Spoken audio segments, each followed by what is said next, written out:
I'll just say a little bit about why I'm here, and then I think it's more important to hear about, what you want to know. I'm here as a victim advocate. I was involved back in 2010 when Vermont started looking at having a human trafficking law. The law was enacted, first signed in 2011. For any of you who have done any legislative work, that was pretty quick. It's a comprehensive law, so I can talk a little bit about that if you have questions about it. And I currently work with the Vermont Human Trafficking Task Force, and so I think that's kind of what brings me here today, is that I work a lot with that group and those subcommittees, and I have probably a pulse of what's happening on some of the systems that are combining in the state right now to address trafficking in Vermont. And like Amy, I'm also a member of the Human Trafficking Task Force, mostly to give my perspective on international human trafficking, because my job at the South Royalton Legal Clinic is primarily immigration law, so that's mostly the population of people I work with. And so while this film did a really good job of illustrating the domestic trafficking in the United States, there's certainly a lot of commonalities with people who are internationally trafficked too, and labor trafficking. I mean, there's a lot of the vulnerabilities of people is common across the gamut there. So that's mainly my perspective, though, is trying to help victims of international trafficking get legal status here in the United States. And I'm Edith, and I run Give Way to Freedom. It's a nonprofit that's based in Vermont, and the sole issue that we're dedicated to is human trafficking. We try and keep a 50-50 balance between international work and here domestic work in the United States, of which most of that work is focused in Vermont and a little bit in New England with New Hampshire, Maine, and downstate New York. And we also serve on the task force. And I guess we're just going to are we going to do questions? Seems to make sense. And I always like to say, just even in a setting like this, whether it's doing a training with service providers or law enforcement or an awareness event such as this, this is a lot. It's a lot to take in. It's hard stuff to listen to.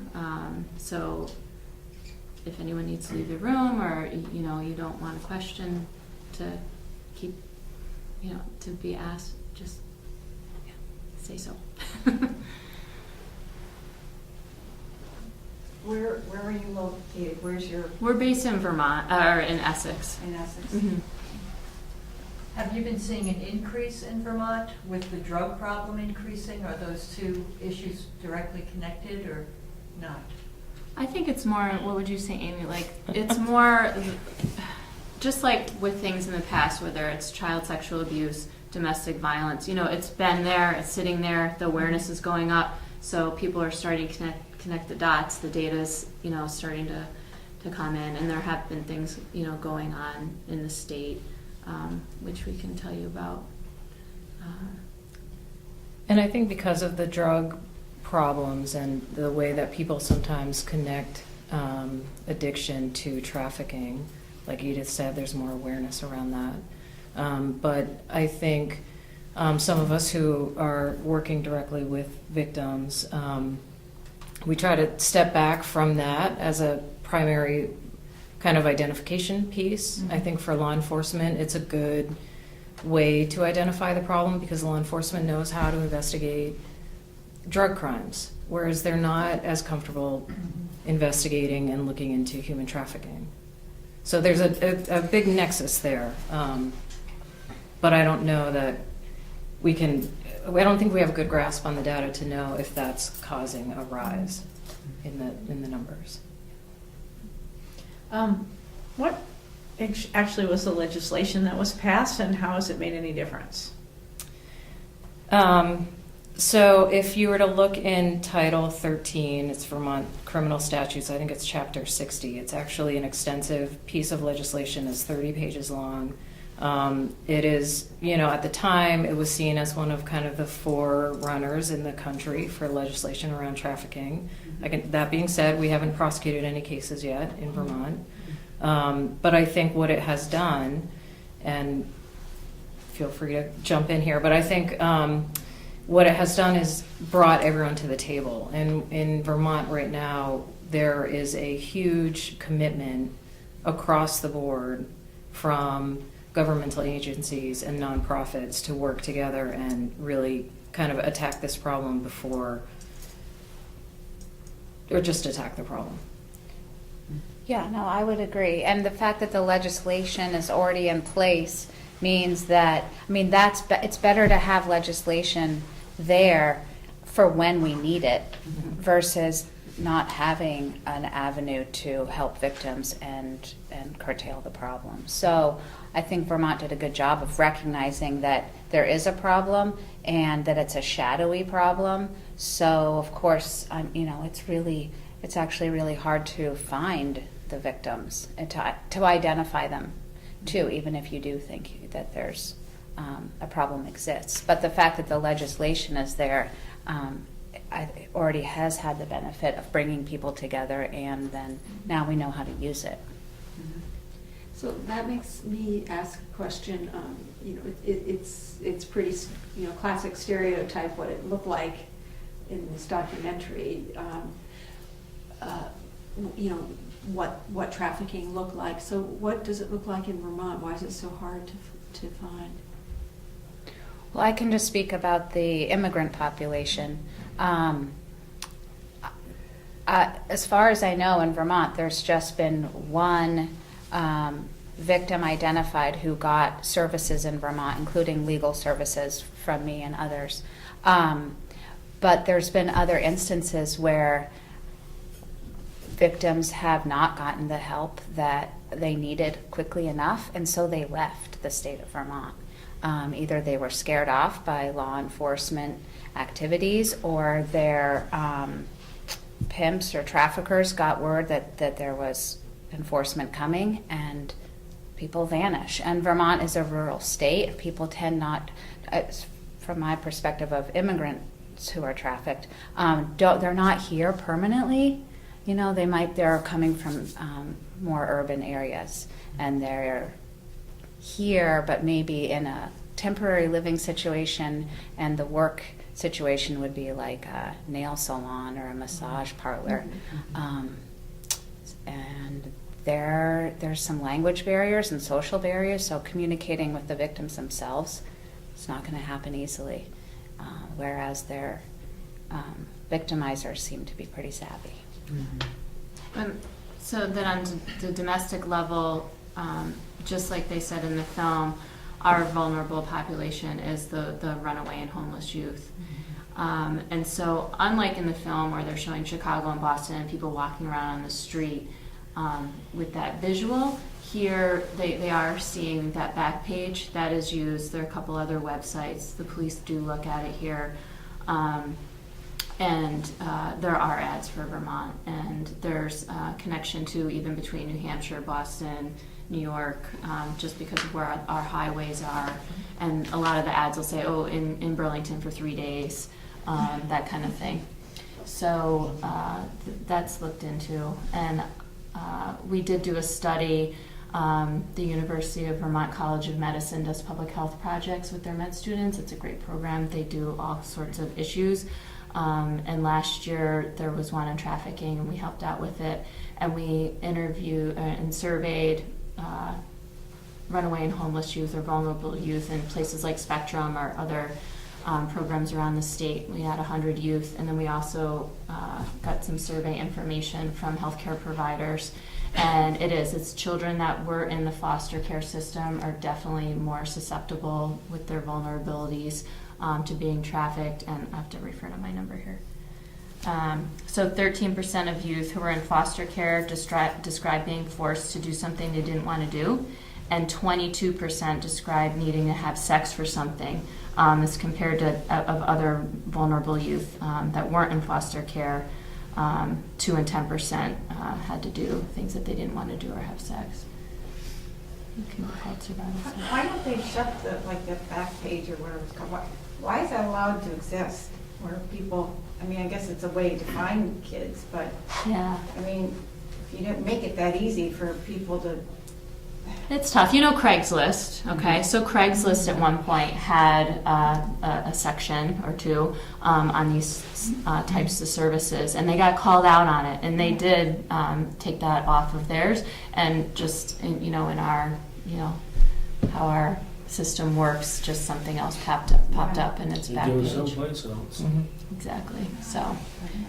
So that's why when they talk about the demand part, that's an interesting point of discussion.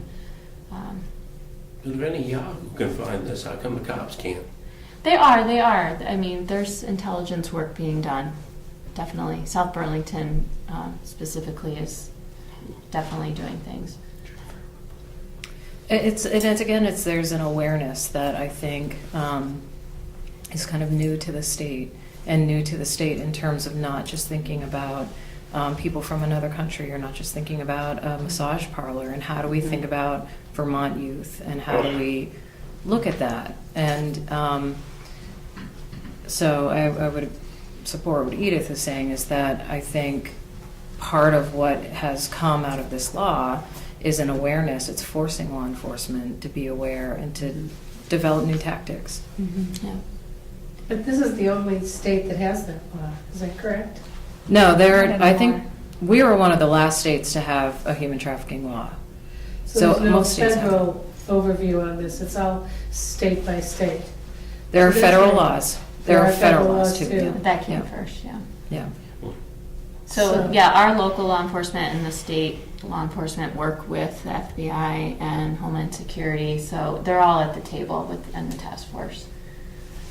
And part of that is because there is so much of the activity that crosses state Right. lines. And then you have a federal jurisdiction, Right. and the federal penalties tend to be more severe.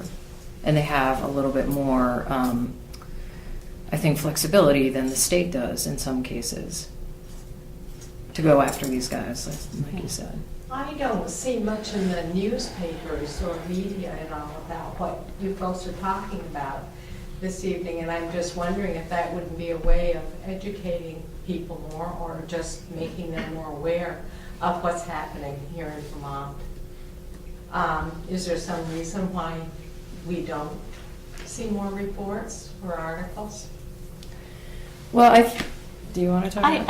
I can take that one. I think really it's we're all it's real time, it's recent, okay? So the law passed in 2010 that established an exploratory task force. Then we had our law pass. Then there's the task force that's actually set up to figure out what our protocol should be, both from a victim services side and the law enforcement, and what their roles are. And so as we were going through that process, we were at the same time talking about trainings and awareness and what the priorities are with that. So with the limited resources that we have, there was no money attached onto the law. We've been doing what we can. So a lot of the victim service providers, whether it's HopeWorks, DCF, they have all had training. A lot of the staff have had trainings, so that in their professional roles, if they know what the indicators are and what to look for. So we didn't really want to prioritize a huge public awareness push without those pieces in place, because the law enforcement, we needed to have those tools and the services ready. So it's, I think, just getting to that point now. I mean, I think things like this are really helpful. From the task force's point of view, like Edith said, what we're trying to do is really get information out to people who may be victims, and a lot of the focus has been how do we reach places where they might be and allow them to access help. But definitely that's something that we're talking about, what kind of outreach is going to be effective. How do we, I think in the movie it said something about, it takes a while to create this social change, and we're working on it. It's just, it takes a little time. Right. How appropriate do you think it is to reach to high schools? My daughter's 15. At 13, she read Half the Sky, 13. And she was pretty shocked and wanted to make it her life goal.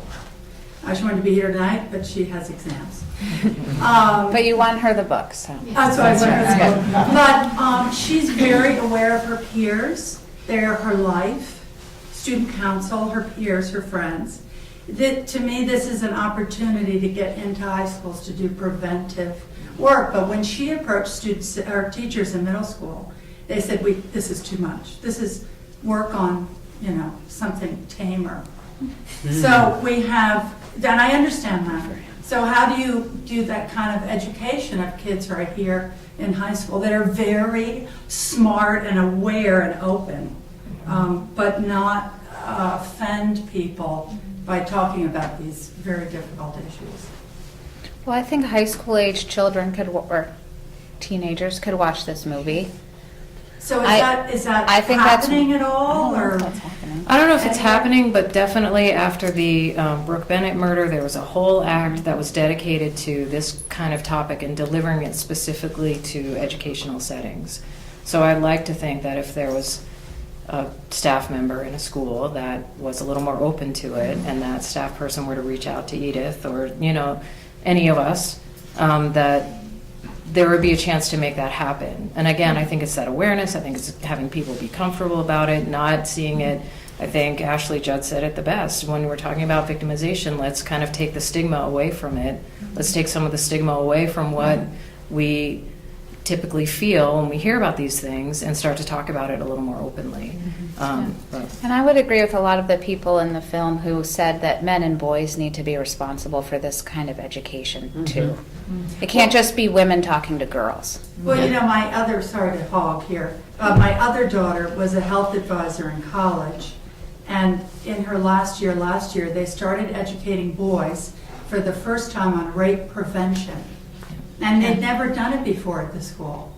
Yeah. And I was like, wow, what a no-brainer. Why is this new suddenly? Right. But that's so there's At so least many, it's happening. It's Even happening. if it's new.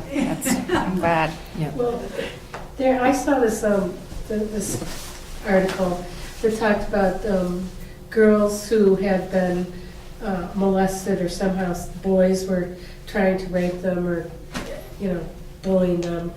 And they sent letters to their mothers. And that when the Johns were arrested and they cut deals with them, we're not going to tell your wives. I don't think that's a good idea. I think men have to be shamed into this. They have to understand. They have to really knock some sense into them that if without the customers, this wouldn't exist. Are the teachers, the education of the school teachers themselves, of observing possible indications of trafficking amongst their students, is that a part of the educational program that you have?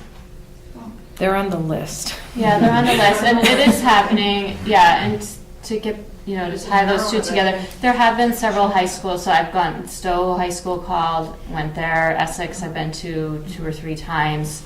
The Champlain College. So when those people approach, if it is the right professor or teacher, there is a way that it can be done without offending, or as long as you have the conversation first of what that person wants, it's fine. It can be fine. So yeah, we're getting there, and guidance counselors too.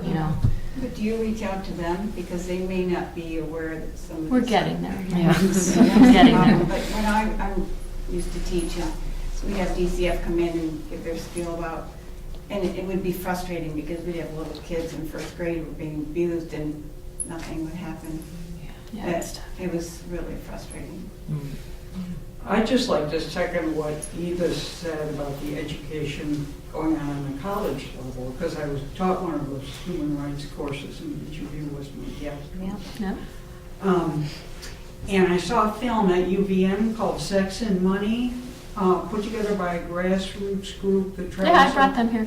Did you? I Well, did. and I. It's kind of a similar film. Exactly. A few years ago. Exactly. And what I liked about the other film is that they talked with pimps at length, so it was very informative. I thought. So you're the connection for that. Yeah. That just that honing in on that vulnerability. Yeah. And I ordered it. Champlain Library has it. Yeah. So. Yeah.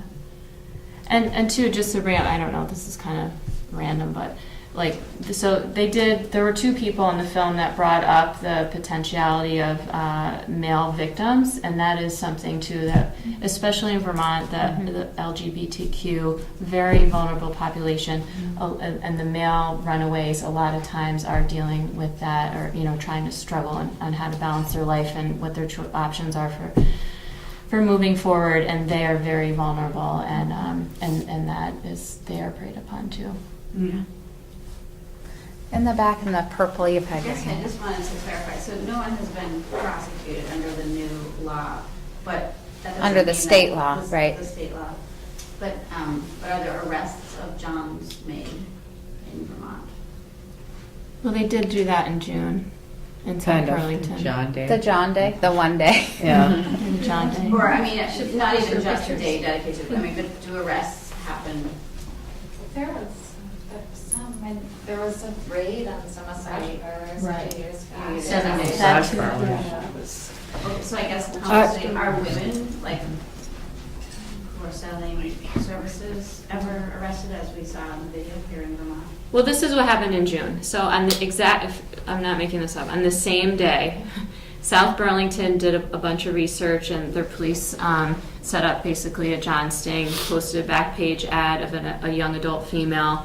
Within 10 or 15 minutes, they had, I think it was like 235 responses to the ad. Wow. They emailed, you know, all that stuff, get them to show up at the Anchorage Inn in South Burlington, and they took 7 of them into custody. They didn't, what's the legal term? Not prosecute, but... Yeah, they didn't file any criminal charges. Yeah, they didn't file the criminal charges. But they did... Why not?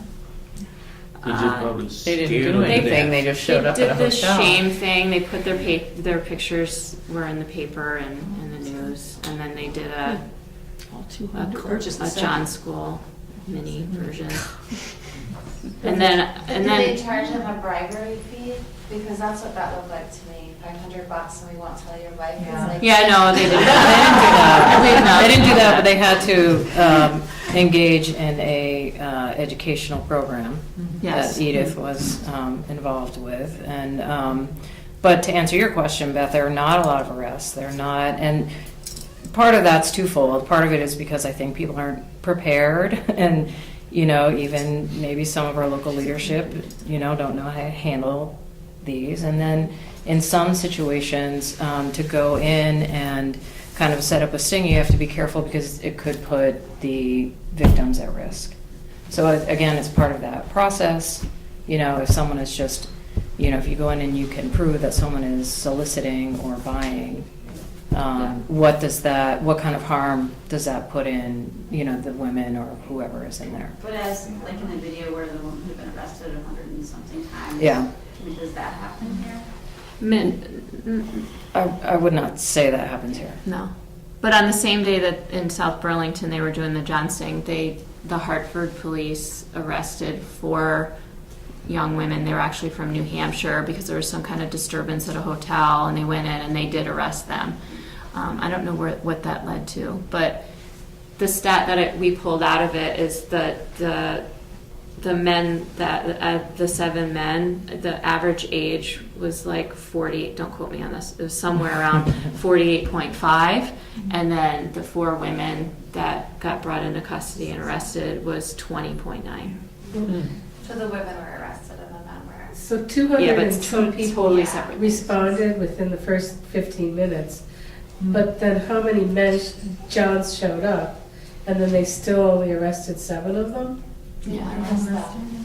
Well, was enough parking for the two. I thought it was like shooting fish in a barrel. You know, isn't that what they said in the video? It's like, I guess this is an education piece that really needs to be done with the law enforcement. And according to the state law, if it really is trafficking, the victim cannot be prosecuted. I mean, there are protections within our laws, but there's a lot of definitions in there And it sounds that have to be met. like a real question. I mean, could it be that they weren't trafficking in the sense that one pimp had multiple women that he had hired out, but those were individuals that were going to solicit prostitution, which isn't really qualified as trafficking and couldn't be arrested then? I'm not sure of the facts of the case, so I'm not really comfortable commenting on that, but it, could be a number of things. And in general, the customer, the John, it's knowingly, I don't know, the law, it's like the federal law too, it's like knowingly, they're kind of a step removed. It's always their first time anyway, so. Yeah. Relative to the question you asked about education, middle school, high school, in addition to taking materials like this to libraries around the state, I partner with 18 colleges and universities in Vermont, as well as Dartmouth, Concordia, and McGill. I also partner with 8 high schools currently. I'd love to expand that number. And I partner with 3 middle schools. The problem with bringing, and half the sky, I did 12 screenings around the state. Bennington College, President Coleman, before she retired, did all 6 hours of Half the Sky. She was teaching a class that was dealing with that topic. Champlain College, UVM, Johnson State College. So we do try to take it. If you have high schools in the community who we think might have an interest, I'd love to work with them and bring this content as well as so many other topics that we have. Relative to some of the women's issues, we also have Makers, Women Who Make America, and they look at Hollywood, comedy, politics, business. We did a screening of Women in Space here, and also Women in War. We also have a whole list of diversity films, and it's we love the opportunity to expand and get this as a chance for people to discuss and to learn the issues. Okay, we can maybe take one last question, but then we want to wrap things up so everyone can get home at a reasonable time. Thank you so much, everyone, for coming out. You had a question? I am just really appreciative of the library for bringing this film here, and I am really appreciative of the 3 of you for the work that you're doing. Thank you very much. And I'm wondering what the average citizen, such as myself, can do to continue just help in any way.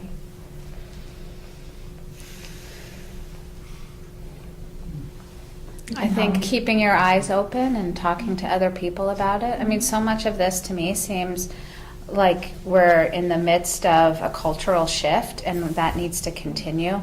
I don't remember who said it on the movie, but someone mentioned the need for better integration of the 2 concepts of prostitution and sex trafficking. And I think that's so true, not just in law enforcement, but in all of our minds, that when you see who you would label a prostitute, we should all be thinking of that person in a different way, as a really vulnerable human being. So I think that's what we can all be thinking and operating from that perspective more. Thank you so much. Have a good night, everybody. Thank you.